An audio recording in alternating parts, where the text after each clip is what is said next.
Olá a todos, gostaria de apresentar o meu tema Rastreabilidade Geotécnica em Obras de Terraplenagem no seminário da disciplina de Geotecnia Aplicada à Mineração, ministrada pelo professor Dr. Tiago Bonjardim Porto, no programa de pós-graduação de Engenharia de Minas do Cefet-MG. Inicialmente, eu vou fazer uma introdução do tema, apresentar a revisão bibliográfica, a metodologia utilizada, apresentar os resultados das análises, as considerações finais, o agradecimento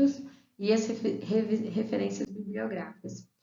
Um pouquinho da justificativa do motivo da abordagem desse tema é que a rastreabilidade geotécnica ela se faz necessário a fim de obter um controle mais efetivo das camadas de liberação do aterro, dos elementos drenantes, que são os tapetes e o filtro vertical, e as drenagens superficiais, que são as canaletas, o canal extravasor,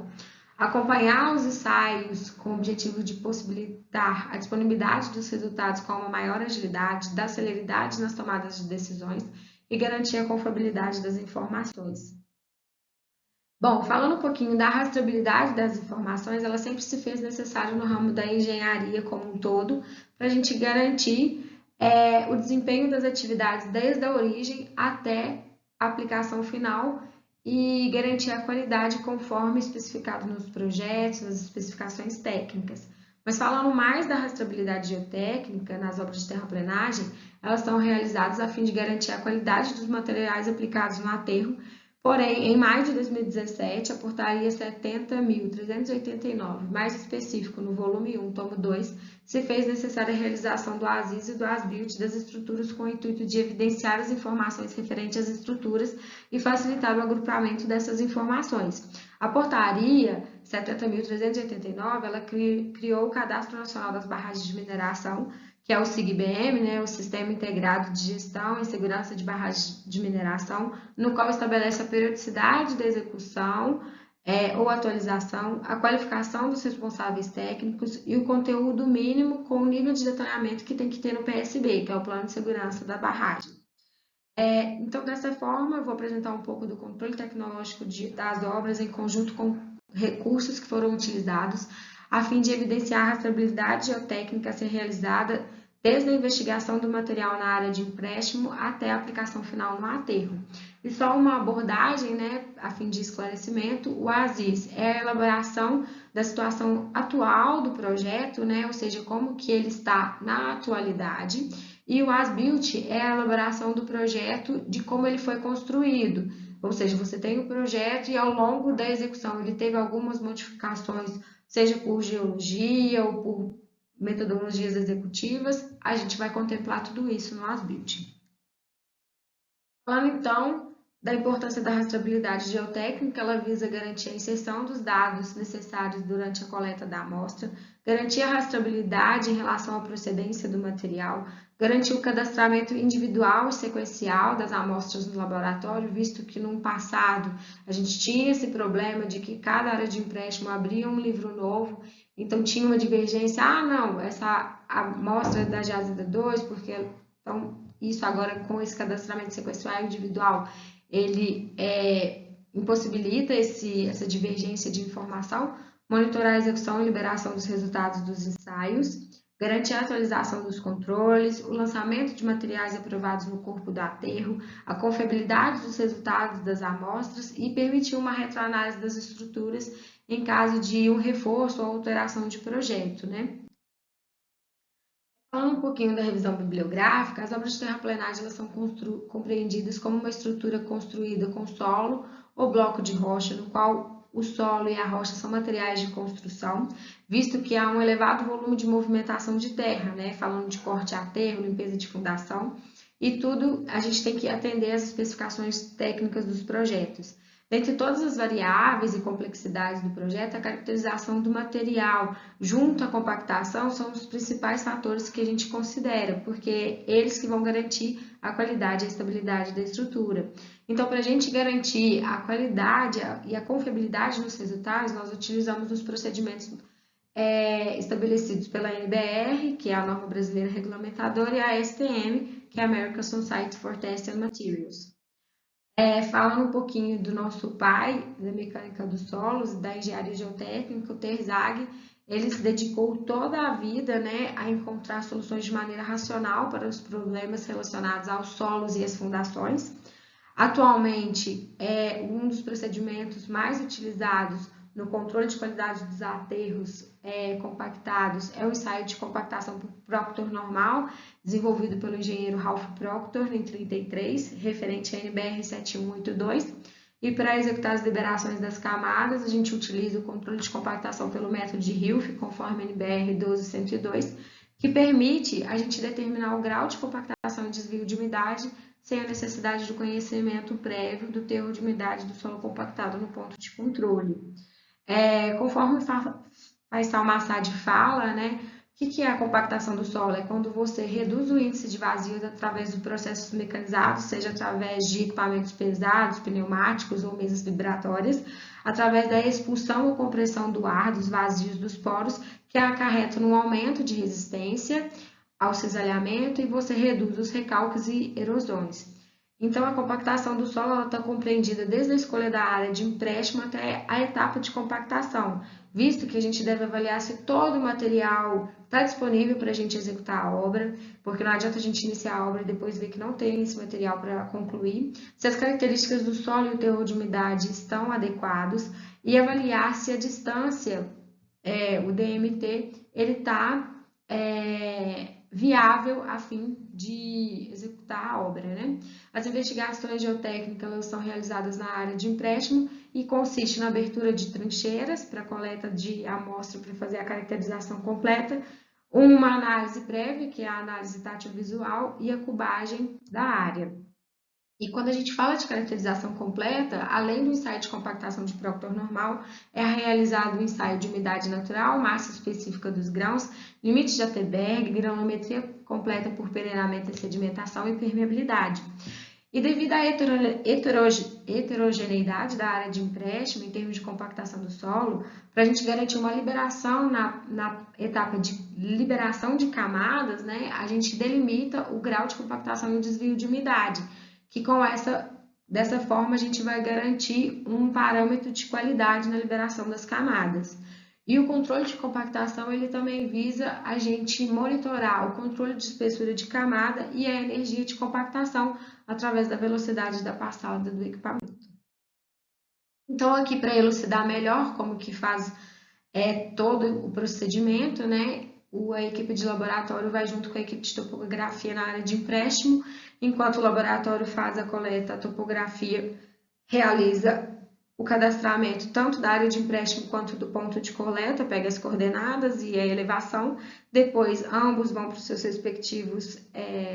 estações de trabalho, faz o descarregamento das informações e processamento dos dados. O laboratório faz o cadastramento das amostras, a preparação dos ensaios e atualização do mapa da área de empréstimo com as devidas informações, né? Qual que é a localização. E a gente tem as metodologias utilizadas, né? Com a finalidade da gente garantir o controle da qualidade e a rastreabilidade das informações. Atualmente, de acordo com o Almeida, os recursos utilizados, eles são mais computacionais, visto que antigamente o pessoal utilizou processos bem obsoletos, o pessoal utilizava livros que o pessoal inseria os resultados, depois arquivava em acervos técnicos que dificilmente se encontravam. Então, muitas das vezes o pessoal optava por realizar sondagens para confirmar se aqueles dados eram realmente daquela obra, ou se eram realmente verídicos aquelas informações. Evoluiu para planilhas de controle de Excel e plataformas de lançamento para fazer essa gestão de ensaios, porém já atualmente é utilizado programas de modelagem, que são inseridos todas as informações e a gente consegue ver em 4D, né, nas 4 dimensões, todas as informações referentes à estrutura. Para a gente padronizar, garantir uma rastreabilidade bem padronizada, desde da fase de cadastramento da amostra, a gente já inicia com uma padronização da nomenclatura a fim de facilitar a rastreabilidade das informações. Então, vem o número do protocolo, o local da área de empréstimo, furo, coloração, profundidade, o polígono que foi coletado. E com isso a gente vai ter numa compilação todo o mapa da área de empréstimo, se as amostras estão aprovadas em análise, reprovado. Você consegue já ter com a cubagem o volume todo do material, então você consegue já ir prevendo se o material é suficiente para fazer sua obra, se você precisa continuar a prospecção. E com isso você consegue, posteriormente, quando iniciar a exploração, você consegue diariamente avaliar o turno que foi coletado, por qual empresa, a origem, onde que foi lançado. Então você vai ter a rastreabilidade desde a área de empréstimo até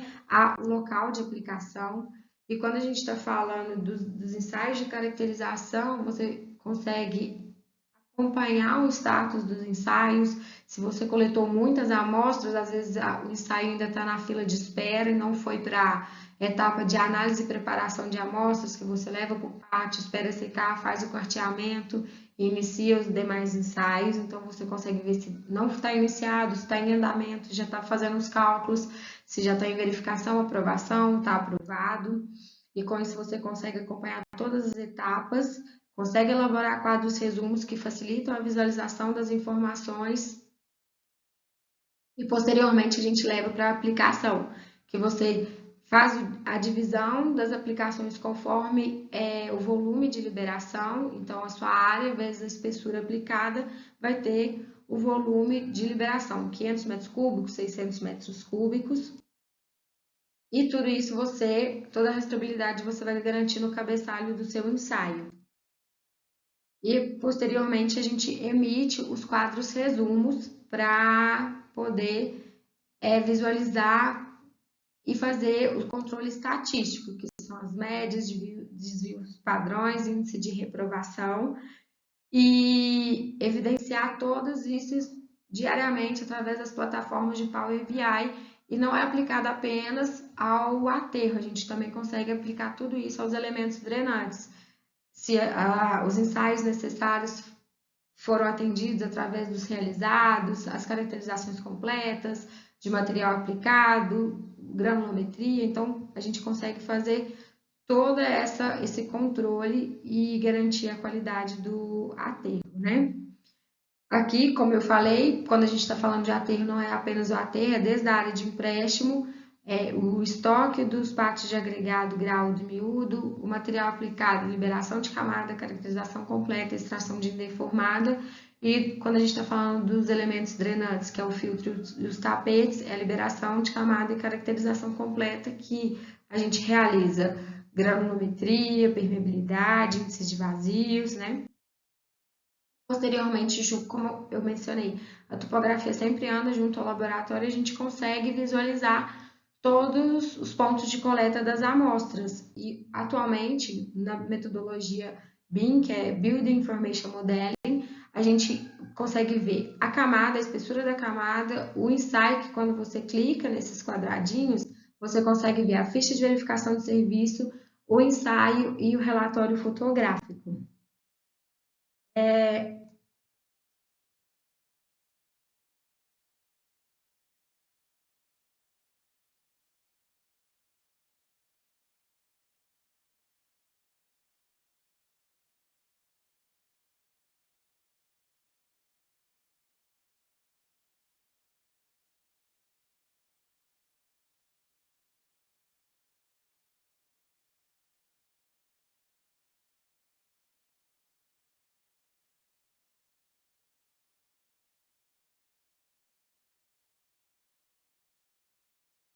Falando um pouquinho dos resultados e das análises, quando a gente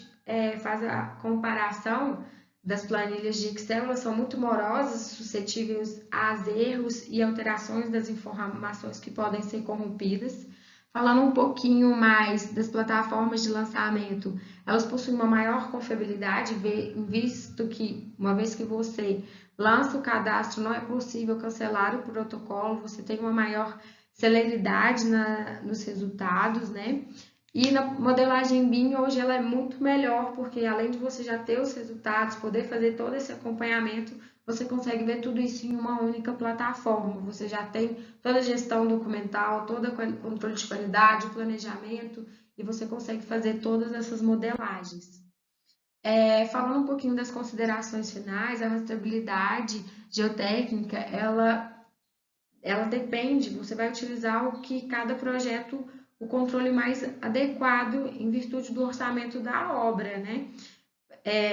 Porém, a gente sempre tem que considerar que as obras destinadas ao barramento de sedimentos são constantemente reportadas aos órgãos públicos e quanto mais célere e maior a confiabilidade das informações, melhor é o retorno em termos de execução e operação para as empresas. Fica o meu agradecimento a todos que tiveram comigo nessa jornada e possibilitaram desenvolver os controles de qualidade a fim de garantir a rastreabilidade e confiabilidade das informações, permear por todas as metodologias e certificar a importância dos controles e a melhoria contínua ao longo do processo. Em especial a minha orientadora, Denise Irashima, por todo o suporte, confiabilidade e credibilidade, e ao meu co-orientador, o Tiago Bonjardim, pelo acompanhamento e orientações